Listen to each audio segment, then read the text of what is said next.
Hello everyone, my name is Miguel Teixeira, and welcome back to the channel.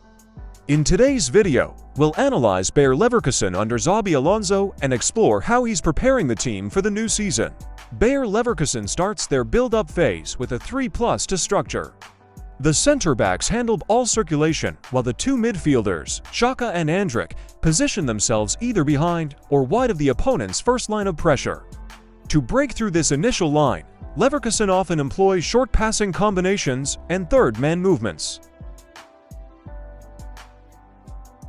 Once they find a free player, Leverkusen looks to accelerate the tempo and quickly advance the ball to their more advanced players. Wirtz and Hoffmann are key figures for receiving passes inside the opponent's block and behind the midfield line. The wing-backs, Grimaldo and Arthur, provide width and are crucial for speeding up play down the flanks.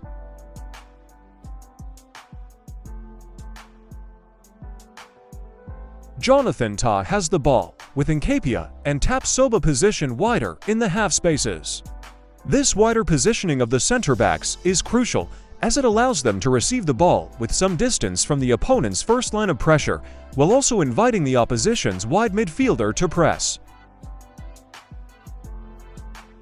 After the ball is played out wide, we observe an interesting dynamic from Leverkusen. The attacking midfielder moves from the inside to the outside to exploit the space on the flank. This movement pulls the opposing central midfielder out of position, creating a double option for the ball carrier. The ball carrier can now find the free central midfielder to receive and accelerate the play. At the same time, the wide midfielder adjusts his position to ensure the team maintains an option in the half space after Hoffmann's movement to the wing. This adjustment helps the team maintain its structure and space's occupation. Through this well-rehearsed dynamic, Leverkusen creates confusion and disrupts the opponent's defensive structure. As mentioned earlier, Bayer Leverkusen frequently employs short passing exchanges and third-man dynamics to break through the first line of pressure, and that's exactly what we see here. With Xhaka and Andrić positioned behind the first line of pressure, we can observe Andrić's intelligence in action. He constantly scans the spaces, checking for pressure while positioning himself to receive the ball after Xhaka is pressed. Once the first line of pressure is broken, Andrić can face forward, and Bayer Leverkusen gains options behind the opponent's midfield line to accelerate the play. Wirtz and Hoffmann position themselves in the half spaces, while Grimaldo and Arthur provide width on the flanks. Leverkusen accelerates down the flank. When the wide midfielder has the ball, it signals the attacking midfielder to make a penetrating run, creating a 2v1 situation against the opposition's full-back. Simultaneously, there are complementary movements between the forward and the attacking midfielder on the opposite side. Boniface drops deeper to offer support and draw defenders out, while Hoffmann makes a run in behind, attracting the attention of the opposing full-back and freeing up the wide midfielder on the flank. These movements are particularly effective, as they create constant uncertainty for the opposition about which player to mark. This confusion allows the ball carrier to identify the free man and continue the attack. Once in the final third, Bayer Leverkusen consistently commits several players to finish off the move. In this case, we see the attacking midfielders and the forward making runs to provide options and increase their chances of scoring. Xhaka drops deep to receive the ball, while Andrić remains behind the first line of pressure. It's interesting to note how Leverkusen consistently aims to keep at least one reference point, usually both midfielders, in this space. This positioning allows the midfielders to receive the ball behind the first line and turn to face the opponent's midfield. In this case, Andrić's positioning draws the opposing midfielder's attention, enabling the team to connect directly behind the midfield line, with Wirtz exploiting the space left by the attracted midfielder. As a defender steps out to press Wirtz, Leverkusen once again employs a third-man dynamic to overcome the pressure. Andrić, now unmarked and facing the play, is able to dictate the next move. The complementary movements between the forward and the attacking midfielder, combined with the wide midfielders pushing up the flanks, create additional options.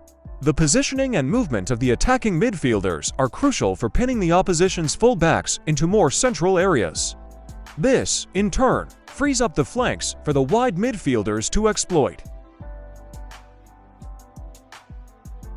With the ball in the final third, Leverkusen positions several players to get into scoring positions. In this case, observe the movements of Boniface and Hoffmann as they cross their runs to confuse the defenders and create better opportunities to finish the play.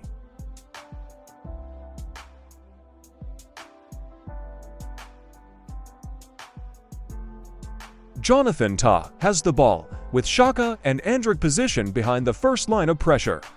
Notice this brilliant detail from Tah. He disguises his true intention to deceive his opponents.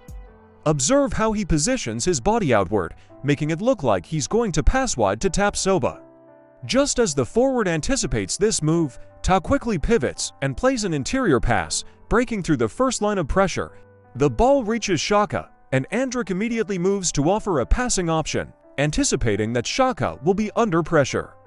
This movement pulls the opposing central midfielder out of position, freeing up Wirtz, who is already positioned behind the midfield line.